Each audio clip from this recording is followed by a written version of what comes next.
नमल जुमर घर में दाखिल हुई, चीज़ें हसीना को पकड़ाईं, उसको मार्केट से चंद अद्वियात लाने के लिए भेजा और खुद डाइनिंग हॉल में चली आई।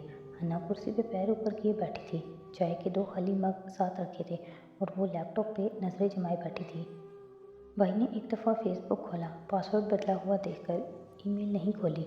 वो जैसे पीछे हट गया है। वो नमक घुसे स्क्रीन को देखती कह रही थी, सैम भी रात वाले कपड़े और बिखरे बालों के साथ करीब आ बैठा था। चेहरे पर मायूसी थी। सैम उठो, अम्मी और बड़े अब्बा को बुलाओ। क्यों पुप्पो? सैम ने अचंभे से उसे देखा।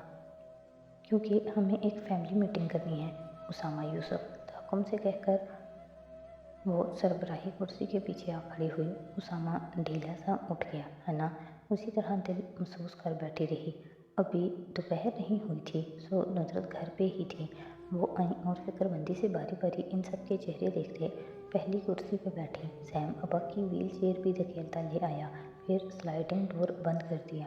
मुझे आप सबसे बात करनी है, वो कुर्सी की पुश्त पे दोनों हथेलियां जमाए कह रही थी। सब उसे ही देख रहे थे सिवाय हुनैन के। जुमर आगे आई, लैपटॉप के पावर बटन पे उंगली रखकर उसे दबाया। स्क्रीन ऑफ हो गई। हन्ना ने हड़बड़ा कर उसे देखा। जुमर, मैं भाई के लॉगिन का इंतज़ार। मैंने कहा हम एक फैमिली मीटिंग करने जा रहे हैं तो तुम्हें मुतवज्जे होना चाहिए। अगर तुम्हारा भाई रब्ता नहीं कर रहा तो इसकी कोई वजह होगी। वो डपट कर बोली तो हुनैन बेदिली से सीधी होकर बैठी। कल रात आप सब ने मुझे इल्ज़ाम दिया। नहीं भाभी, मेरी बात सुने, ये मामले मैं आपसे बेहतर डील कर सकती हूँ और चाहे आप मुझसे बड़े हों, आपको इन मामलात में मेरी बात माननी होगी। नुसरत को लब खोलने से पहले ही उसने खामोश करा दिया। फारिस और मैंने ये सब छुपाया इसलिए नहीं कि हमें राज रखने का शौक़ है, बल्कि इसलिए कि ख़तरनाक राज बम की तरह होते हैं। उन्हें हम अपने अपनों के हाथों में इसलिए नहीं देते कि उसकी ज़रा सी लापरवाही उन्हीं पे कोई ट्रेजेडी ना ले आए। अगर अब आप लोग जान ही गए हैं तो सुने। बारी बारी सबकी तरफ नज़रें घुमाई। वो दो टोक अंदाज में कह रही थी और सब ध्यान से उसे सुन रहे थे। कारदार इधर इज़्ज़तदार लोग हैं, वो करप्ट हैं, सब जानते हैं, मगर वो कातिल हैं ये कोई नहीं जानता। हम जानते हैं, मगर वो नहीं जानते कि हम जानते हैं। जिस दिन वो जान जाएंगे उस दिन हमारे लिए ज़मीन तंग हो जाएगी। उस दिन को अभी नहीं आना चाहिए, कम से कम जब तक हमारा साथी हमारे पास नहीं है तब तक नहीं।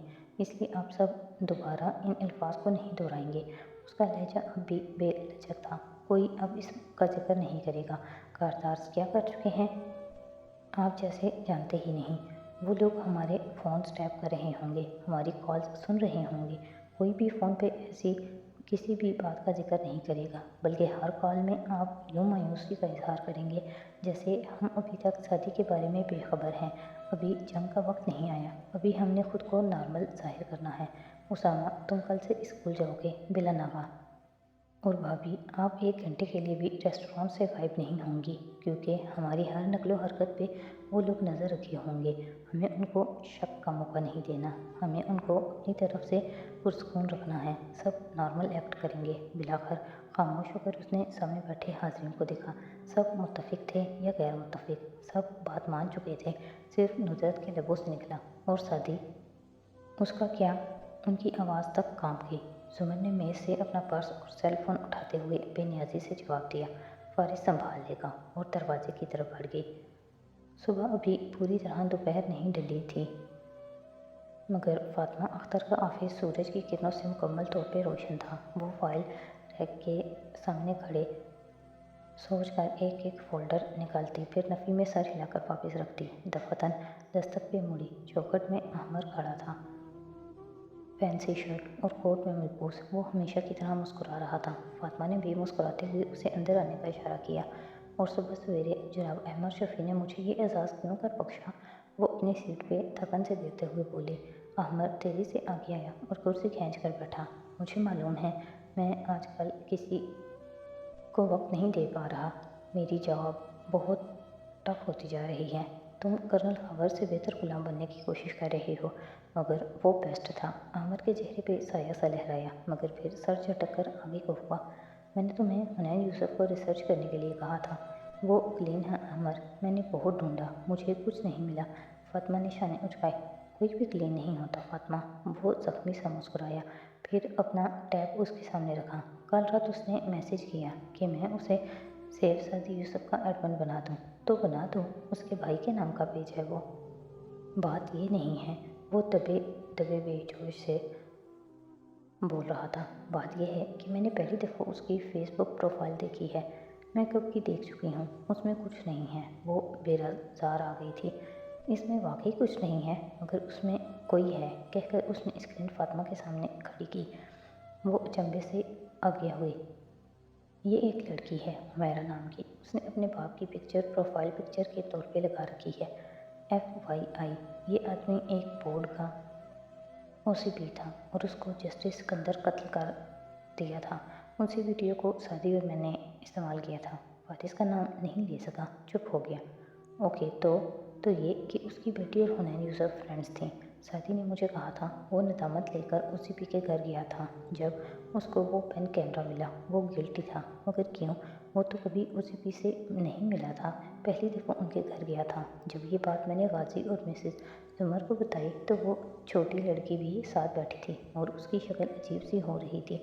उसने कुछ ऐसा किया था जिस पे सादी गिल्टी था। फातिमा मिलाकर दिलचस्पी से आगे को हुई। मगर क्या? यही जानने के लिए मैंने उस लड़की का अकाउंट हैक किया। हुनैन का? नहीं, वो ख़तरनाक है। मैंने उस हुमैरा का अकाउंट हैक किया और हुनैन से उसकी गुफ्तगू पढ़ी, 2 साल पुरानी गुफ्तगू। वो जानती हो मुझे उससे क्या मिला? क्या? फातिमा ने सांस रोके सुन सी रह गई थी। OCP की बड़ी बेटी की वीडियो किसी के पास थी। उन्होंने हुनैन से मदद मांगी। हुनैन ने कहा कि अंकल खुद आकर मुझसे कहें। फिर गुफ्तगू से लगता है कि काम हो गया। चंद माह बाद हुनैन ने उससे उसके अब्बू का नंबर मांगा और कहा कि वो उनसे बात करना चाहती है। इसके बाद जब हुनैन ने उनको कोई मैसेज नहीं किया, सारे मैसेज उसी लड़की के हैं। वो गिला कर रही है कि हुनैन अब्बू की वफ़ात पे आई भी नहीं, ताज़ियत भी नहीं की। हुनैन ने जवाब नहीं दिया। वो गिल्टी थी, मगर किस चीज़ पे? यही मैंने सोचा। जिस दिन OCP को फ़ोन किया गया होगा उसी दिन उनकी मौत हुई। हुनैन मौत की असल वजह से वाकिफ़ नहीं थी। उसने समझा कि उसकी वजह से हुआ है ये। तुम्हें कैसे पता कि ये उसकी वजह से हुआ है? क्योंकि फातिमा, उस दिन उसका बोर्ड का रिज़ल्ट आउट हुआ था। हुनैन मुझसे किस बात पे चिढ़ी थी? जब मैंने उसे उसके रिज़ल्ट का पूछा था, मैंने कहा था आपने नकल मार कर तो टॉप नहीं किया था। क्या? फातिमा, उसने नकल से ही टॉप किया था। उसने वीडियो हटाने के लिए उस लड़की के बाप से क्या मांगा होगा? उसने बाद में इंजीनियरिंग में क्यों दाखिला नहीं लिया? वो मेरे मुंह से क्यों? ये जिक्र सुनकर मेरी तरफ से इनसिक्योर फील करने लगी, इतना कि उसने मुझे ये तासुर दिया जैसे गाजी को मेरी शिकायत लगा रही हो। वो यही राज छुपा रही है। उसने एक्साइटमेंट से मेज़ पे हाथ मारे। इतनी छोटी और चालाक लड़की मैंने पहली दफ़ा देखी है। फातिमा ने झुरझुरीली मिस्ट्री हल हो गई थी। मैंने कहा था ना, कोई भी क्लीन नहीं होता। मुस्कुराकर कतियत से कहता वो उठ खड़ा हुआ। फातिमा ने एकदम चौंक कर सर उठाया। लेकिन तुम उनकी फैमिली के दोस्त हो, इस रात का क्या करोगे? ये तो बेकार है तुम्हारे लिए। वो जो एक पज़ल हल करके फातिहा और मुतमईन सा उठ रहा था, जाते जाते रुक कर उसे देखा और फिर ज़ख्मी सा मुस्कुराया। हर राज की कीमत होती है फातिमा, कभी न कभी किसी न किसी तरह वो हमारे काम आ सकता है। वीकेंड पे मिलते हैं। चाबियों वाला हाथ हिलाकर वो बाहर निकल गया और फातिमा सोचती रह गई। सादी यूसुफ को इस कॉफ़ी शॉप में काम करते चौथा रोज़ होने को आया था। बूढ़े से निहाली रूपा संघी ने अभी तक अपना नंबर ऑन नहीं किया था। वो कुछ दिन में कोलंबो जाकर खुद से इस मामले की तहकीक करने का इरादा रखता था। कामनी सादी के काम से खुश थे और 4 दिन में उसने देखा था कि 4-5 लोग पलट कर आए थे और अपने साथ मज़ीद मेहमान भी लाए थे। कामनी का बेटा इसी तरह खामोश सा कोने में बैठकर सबको देखता रहता था। इस सुबह सादी किचन में खड़ा बर्तन डिश वॉशर में सेट कर रहा था जब उसे कामनी की आवाज़ सुनाई दी। ये तो मंचू जितना है। सादी हाथ पहुँचता बाहर आया तो देखा वो गर्दन ऊंची किए एक हाथ कमर पे रखे खड़ी अफसोसगी से टीवी देख रही थी। क्या हुआ? कैंटीन में बम ब्लास्ट हुआ है, कामनी ने मुड़े बगैर कहा। सादी की नज़रें टीवी तक गईं। तुमने नहीं देखा? सुबह से ये खबर चैनल पे चल रही है। गैर मुतज़्ज़क़ा इत्तलात के मुताबिक एक औरत जाबाक हो गई है और उसका बच्चा ज़ख्मी है। अस्पताल वाले उसका इलाज नहीं कर रहे क्योंकि वो गैर कानूनी है।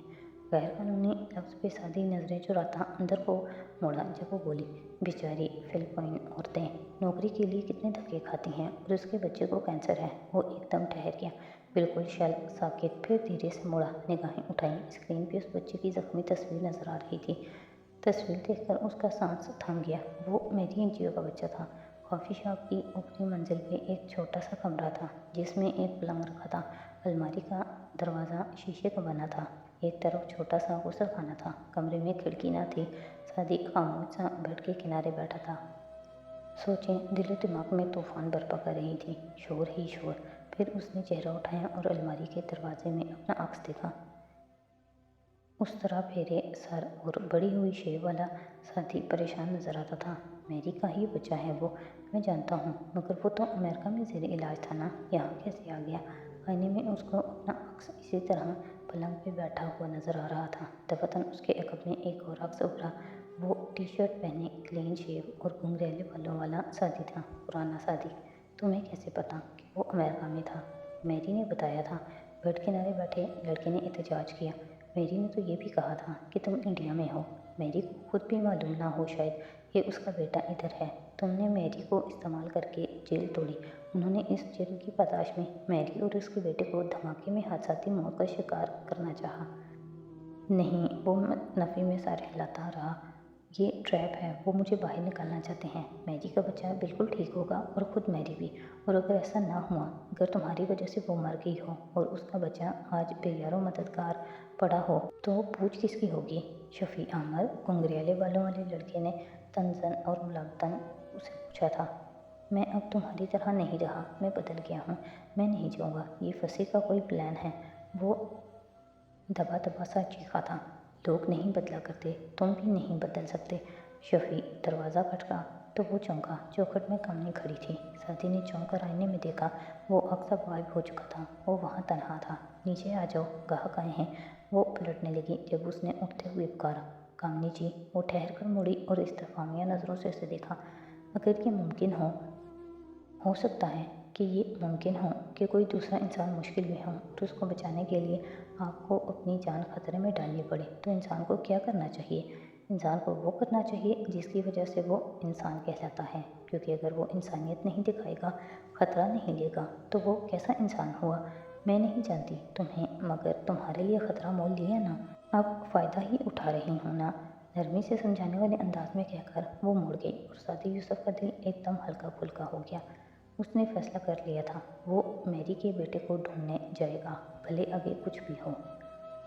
उस सुबह सब्ज बेलों से ढके बंगले में अपने कमरे में बैठी हुनैन बेड ग्राउंड से टेक लगाए, घुटनों पे कंबल डाले, सुस्त रवि से मोबाइल स्क्रीन पे उंगली फेर रही थी। बाल पोनी में बंधे थे और आंखों में वीरानी थी। इन 2 दिनों में ना फारिस का कोई फ़ोन आया, ना साथी ने अम्मी का अकाउंट लॉगिन किया। अब वो उसे कहाँ ढूंढे? उसने भाई का ग्रुप खोला, जहाँ कि वो खुद भी मेंबर थी, बल्कि अम्मी को तो भाई ने इधर का एडमिन बना रखा था और खुद वहाँ अपनी कुरान में तदब्बुर की वीडियोस पोस्ट करता था। वो कुछ देर उसकी पुरानी वीडियोस देखती रही, फिर ग्रुप की वॉल चेक की। लोग अब भी कुरानी आयात, पिक्चर्स और अपने अपने तदब्बुर पोस्ट करते थे, मगर शादी वाली बात कहाँ थी? वो बेदिली से वॉल नीचे करती गई, दफातन टटकी, आंखें हैरत से फैली।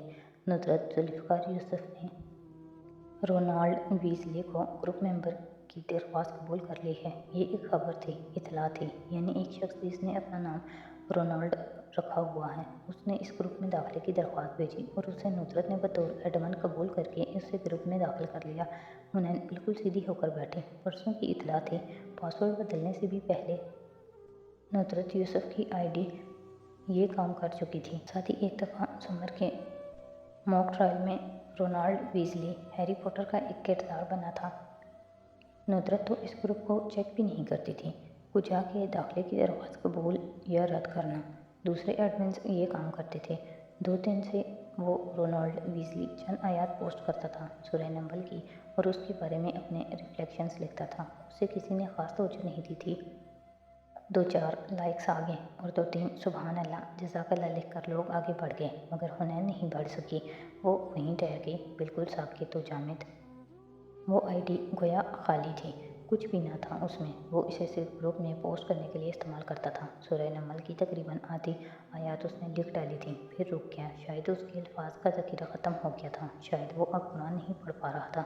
वो उसका एक एक अंदाज़ पहचानती थी। वो उसका भाई था, انہوں نے نم آنکھوں کے ساتھ اسکرین کو چھوا۔ اس نے پروفائل پکچر میں گلاب کا پھول لگا رکھا تھا جس کا سرخ خون بہہ رہا تھا۔